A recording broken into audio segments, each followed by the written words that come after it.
Welcome to Prime Sports. My name is Daniel Cranton. Accra Great Olympics are set to use a newly constructed Teshi Magdan AstroTurf Park as their home venue for the new GPL season, which begins in September. Nathaniel Atto was at the venue and caught up with Dr. Bernard Okoboy, the man who instigated the construction of the park. I just cannot describe my excitement. Some few years ago, I happened to watch a football match at the Magdan Stadium at La. And I was very impressed with what I saw. And so I asked a friend, who did this? And I was told that it's Dr. Macaulay, the Magdan Foundation. I'm like, so what about Lejokuku? What about Teshi? So I started exploring ways to get to Dr. Macaulay. It was a struggle in the beginning, but I happened to know Coleman, the CEO of Wembley Sports Complex. So Coleman told me, look, I'll take you to Magdan. So we happened to meet Magdan, and I told him, look, senior, I learned your parents come from La or whatever, but your grandparents also come from Teshi.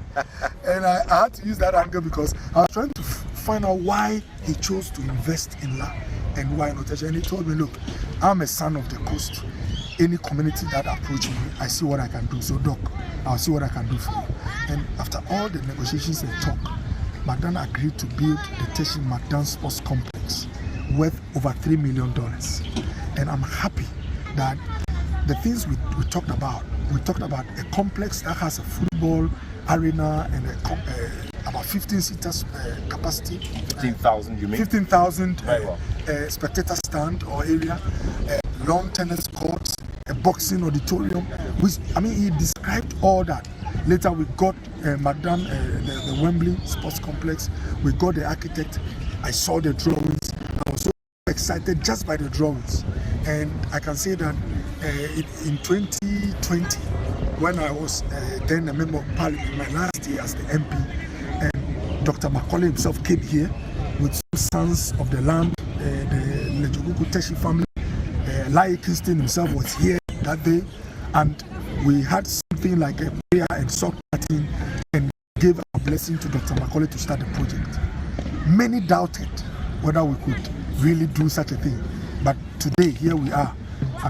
All glory to God and all thanksgiving to Dr. Macaulay and to Coleman for such a fantastic job.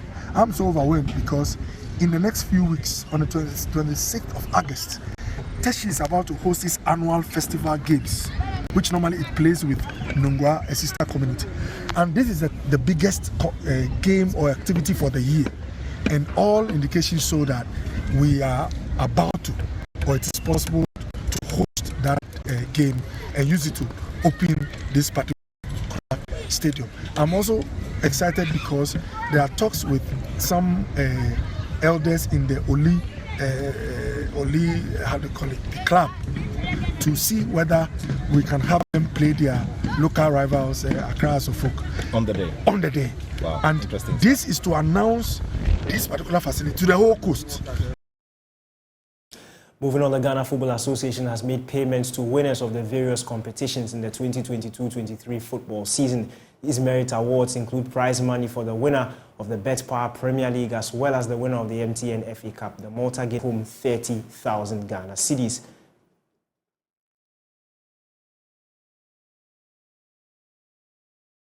Now, Ghana Premier League champions Midiama Sporting Club will face Nigerian side Remo Stars FC in the preliminary round of the qualifiers for the 2023-24 CAF Champions League. Blue Football Club in the first round of the qualifiers for the 2023-24 CAF Confederation Cup. Dreams FC secured a ticket to the CAF Confederation Cup following their victory over King Faisal in the final of the MTN FA Cup. They will be making their maiden appearance on the continent since their establishment and play their first leg of the encounter against Milo at home. The second leg of the fixture will take place a week later in Kankan.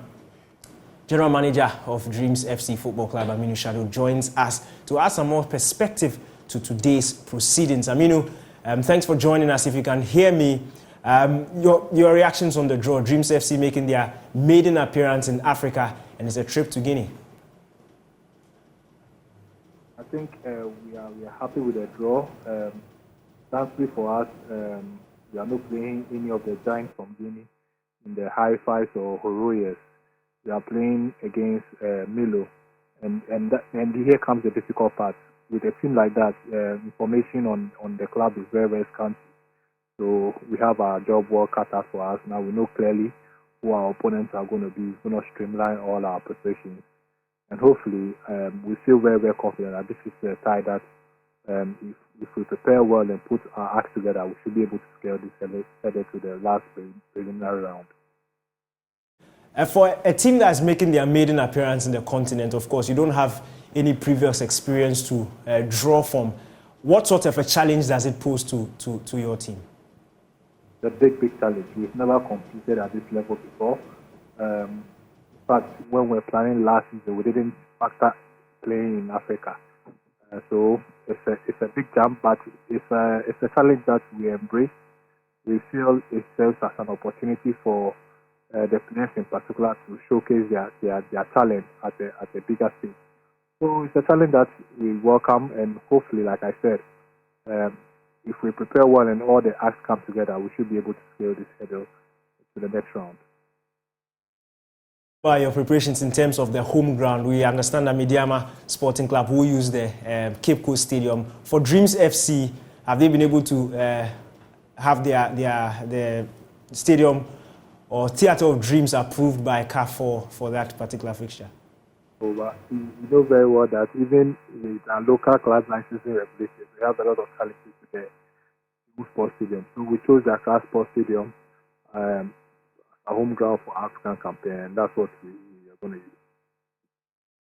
And do you think that will pose sort of a challenge? Because, of course, Deo has been a fortress for Dreams FC. In fact, it was hugely important in your run to the FA Cup final, winning it, and also in the Ghana Premier League. Do you think that will maybe disturb your chances a bit? It's a big challenge. We are playing away from our favorite home ground where the fans will just walk from their homes and come to the stadium.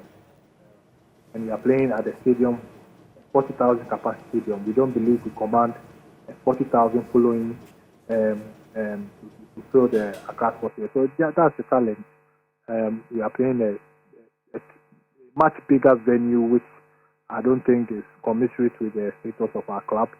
But unfortunately, this is the situation we are being saddled with. The only proximate standardized venue that could qualify to play at this round of the competition is the CAF Sports Stadium. So we have no other choice but to use it, and hopefully we are going to make good use of the opportunity given us. I don't feel we will be able to fill the stadium for the games, but then we'll try our best to see how we can transport our supporters from their natural home to the CAF Sports Stadium to support the team.